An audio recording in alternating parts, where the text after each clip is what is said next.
Hello, नमस्कार, आदाब, सत श्री अकाल और अस्सलाम वालेकुम। मैं हूं मोहम्मद अहमद काज़मी, लेकर आया हूं आपका पसंदीदा कार्यक्रम आपके रूबरू।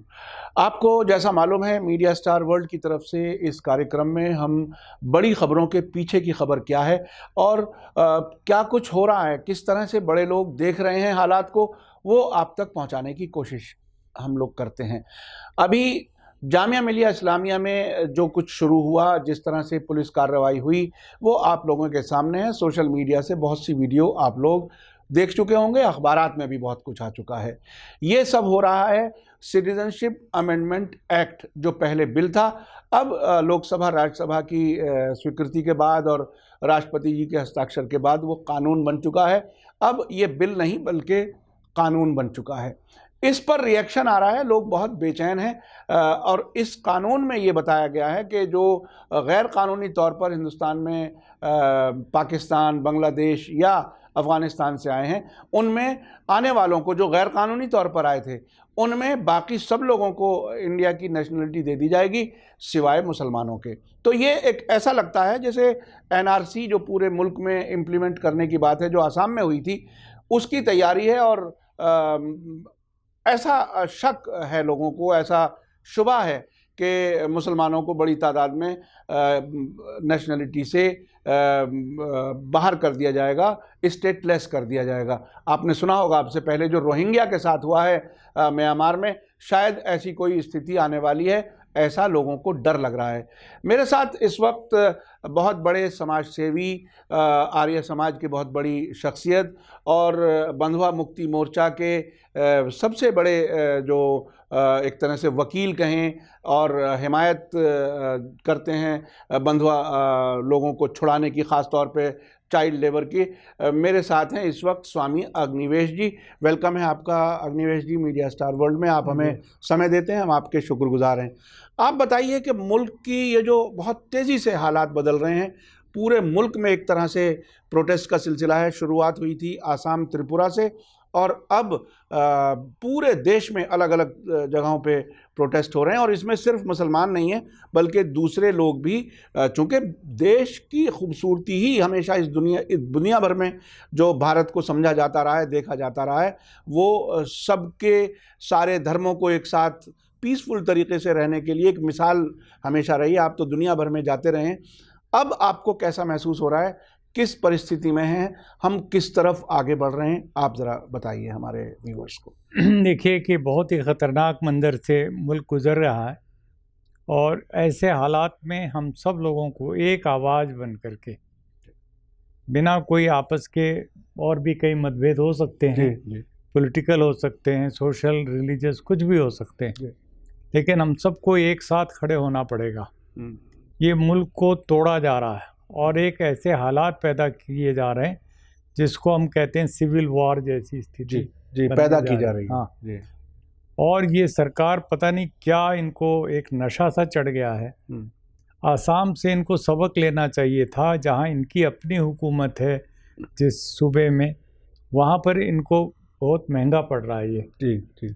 और वहाँ के हिंदू घबरा रहे हैं कि बंगाल से अब तो हिंदू आएंगे और उनको तो बड़े आदर से उनका इस्तकबाल होगा और वो बस जाएंगे, और हम जो वहाँ के रहने वाले हैं सदियों से, हम माइनॉरिटी में हो जाएंगे और वो नए आने वाले यहाँ मेजॉरिटी में हो जाएंगे। अब वो भी चिल्ला रहे हैं। तो सब तरह की, सब कौमें, केवल मुस्लिम नहीं है, हिंदू भी हैं, और सब लोग इसका विरोध कर रहे हैं। ऐसे हालात में सरकार ने जो अपना और एक क्रूर, बहुत ही भयानक चेहरा सामने किया है, और वो है जामिया के बच्चों को हमारे घुस करके जिस तरह से हॉस्टल में मारा है। मैंने तो ऐसा कभी सुना नहीं, किसी यूनिवर्सिटी में घुस जाए, हॉस्टल में घुस जाए, पुलिस घुस जाए, बिना इजाज़त के घुस जाए, वरना तो वीसी के बगैर इजाज़त के पुलिस घुस नहीं सकती। जी। और घुसना ही नहीं है, बुरी तरह से मारा है। मुझे कोलिन गोंसाल्वेस जी, जो ह्यूमन राइट्स लॉ नेटवर्क के एक तरह से फाउंडर हैं, वो सुप्रीम कोर्ट भी गए हैं। सुप्रीम कोर्ट भी गए हैं, और वो उन्होंने बताया, बड़े दुखी थे। वो कह रहे थे कि इतना दहशत पैदा कर दिया है पुलिस ने, और वो निश्चित रूप से अमित शाह जी के, गृह मंत्री के कहने पर किया है। तो इस तरह के कदम जो उठाए जा रहे हैं मोदी सरकार के द्वारा, ये देश के लिए बहुत डरावने हैं, बहुत ख़तरनाक इसमें से संदेश आ रहा है। और मुझे तो लगता है कि पूरे देश को एक हो करके, कोई पार्टी में हो कहीं पर और कोई किसी मज़हब से जुड़ा हो ना जुड़ा हो, सबको एक हो करके इसका विरोध करना चाहिए। आपको शायद पता हो काज़मी साहब कि हमने जब ये बिल पेश हुआ था राज्यसभा में, तब 720 लोगों में मैं भी एक था, और हमने एक बहुत पुरजोर एक मजम्मत की थी इसके इरादे की और इसके सारे, और हमने साइन करके पूरा दिया, सारे अखबारों में मीडिया में भी आया। कहने का मतलब है कि हमें तो उसी समय से डर लगा था, लेकिन इन्होंने अपनी तिकड़मबाजी कह लीजिए या फ्लोर मैनेजमेंट कहते हैं उसको, राज्यसभा में पास करा लिया। अच्छा, इस सब में दिलचस्प बात यह है कि अमित शाह जी लियाकत जिन्ना पैक्ट का जिक्र कर रहे हैं। कभी वो ये भी कह रहे हैं कि अगर कांग्रेस ने टू नेशन थियरी उस तरह से एक्सेप्ट ना की होती, देश का बंटवारा ना होता, तो आज हमें ये बिल लाने की ज़रूरत ना होती। यानी ये भी कांग्रेस पर ही डाल रहे हैं। ये बिल्कुल और सावरकर का जो नज़रिया टू नेशन के बारे में था, वो ज़रा बताइए, क्योंकि आपको ज़्यादा बेहतर मालूम होगा। देखिए, सावरकर ने ही शुरुआत की। उसकी जो किताब है हिंदुत्व, ये 1930 के आसपास छपती है। और उसमें वो सीधे सीधे ये आरोप लगाते हैं कि जिनका मजहब हिंदुस्तान का है उनके ऊपर तो हमें पूरा यकीन रहेगा, जिनका मजहब बाहर से आया है, जैसे ईसाइयों का है या मुसलमानों का है, उनके ऊपर हमें शक रहेगा। अब ये विचार जहर का जो बीज बोया 1930 सावरकर में बोया, हिंदुत्व नाम की पुस्तक की लिखी।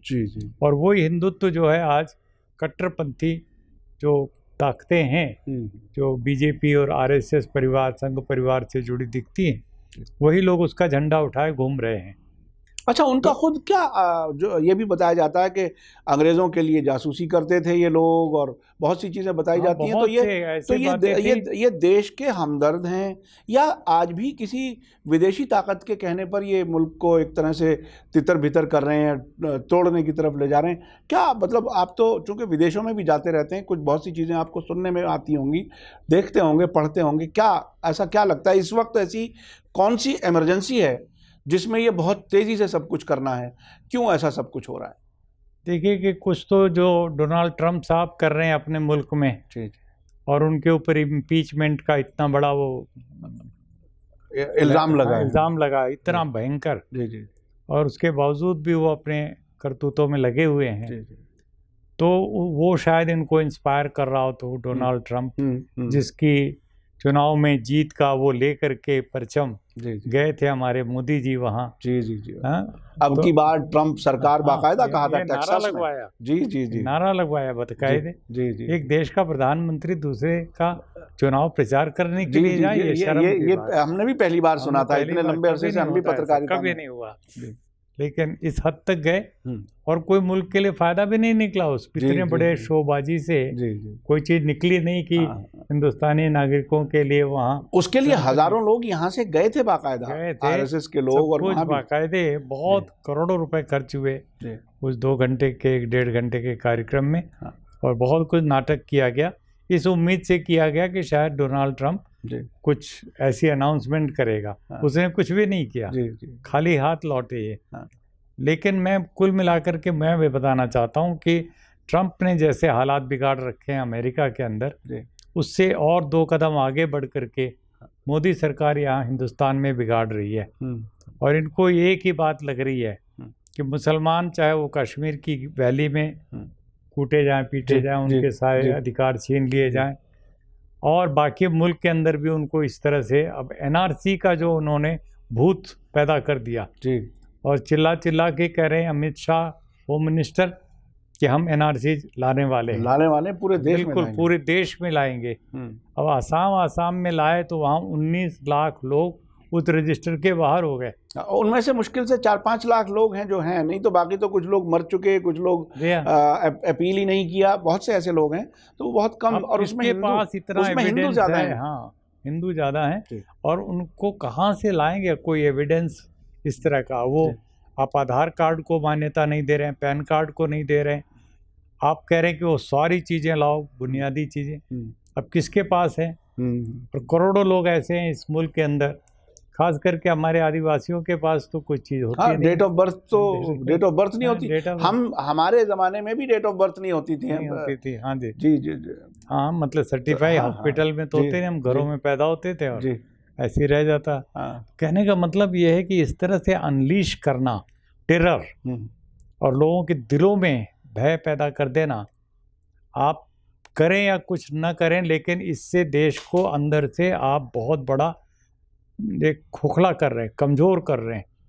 ये एक बड़ा अच्छा, ऐसे हालत में जबकि जीडीपी सरकार तो बताती है 4 साढ़े 4, लेकिन जो एक्सपर्ट्स हैं वो तो कहते हैं 1.5 पर पहुंच गई है, 2 पे पहुंच गई है। जी हाँ, ऐसी हालत में जब देश कमजोरी की तरफ इतनी तेजी से जा रहा है, जी हाँ। उसमें और कम्युनल टेंशन पैदा करके बाहर का कौन सा इन्वेस्टमेंट आ जाएगा, कौन सी मुल्क की तरक्की हो सकती है?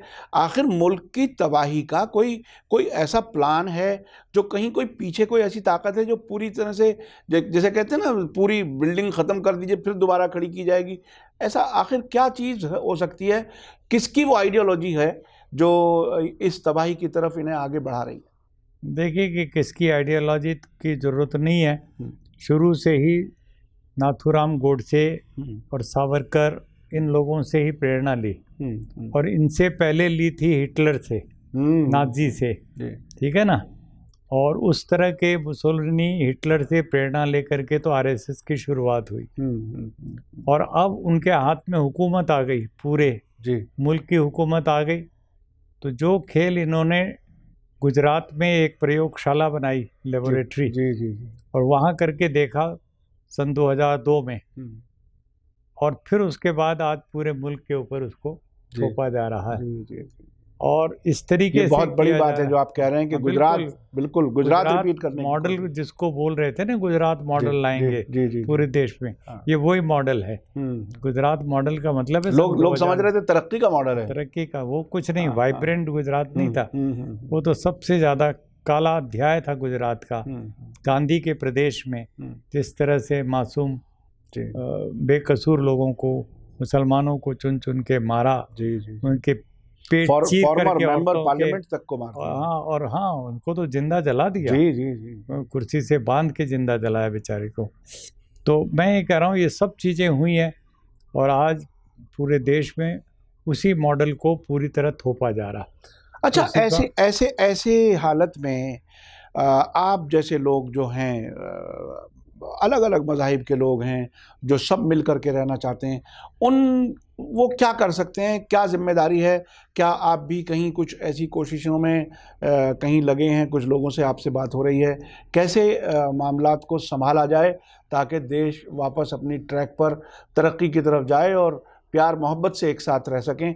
ऐसे कुछ हालात बनाने के लिए आपके जहन में कोई प्लान, कोई चीज़ ऐसी है जो होनी चाहिए? मैं खुद अपने स्तर पर काफ़ी लोगों से संपर्क कर रहा हूँ, हालांकि मेरी सेहत बिल्कुल इजाज़त नहीं दे रही है ज़्यादा आगे बढ़ के।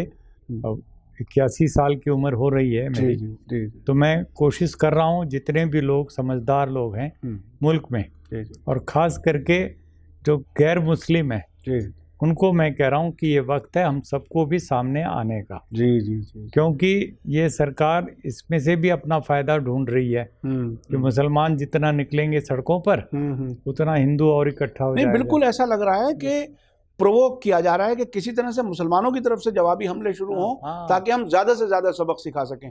ऐसे हालात जो कल की वीडियो हैं वो बिल्कुल साफ इस तरफ, तो ये जो है वो एक तरफा नहीं रहना चाहिए, और इसलिए हम सब मिलकर के हम लोग इसका विरोध करेंगे। और आने वाले दिनों में आप देखिएगा कि पूरे मुल्क में पूरे सब लोग, अच्छे समझदार देशभक्त लोग कहिए और अमन पसंद लोग कहिए, तरक्की पसंद लोग, सब के सब सामने आएंगे और इस सरकार को ये भारी पड़ जाएगा। मैंने इनके कई अच्छे अच्छे लोगों के लेख पढ़े।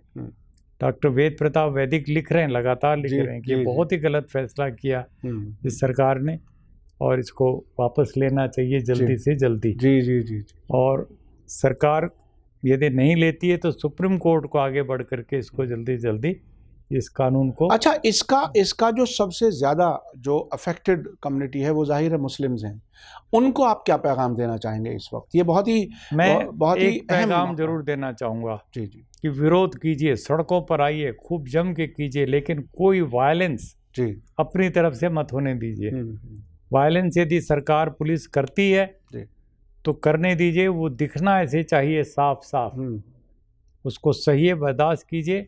लेकिन गांधी के देश में जिस तरीके से हम लोगों को अहिंसा का पाठ हमने सीखा है, और यहाँ तो हमारे सरहदी गांधी हुए, सीमांत गांधी जिनको हम कहते हैं, उनका भी हमारे सामने खुदाई खिदमतगार तो वो सब आदर्श है हमारे सामने बादशाह खान के। हमें चाहिए कि हम इसको पूरी तरीके से पीसफुल अपना एजिटेशन रखें और सबको दिखाई पड़े कि कहाँ से ज़बरदस्ती हमला हो रहा है। और हमारा हाथ नहीं उठना चाहिए, हमसे कोई पत्थरबाजी या हमसे कोई बंदूकबाजी नहीं होनी चाहिए हमारे किसी भी साथी से।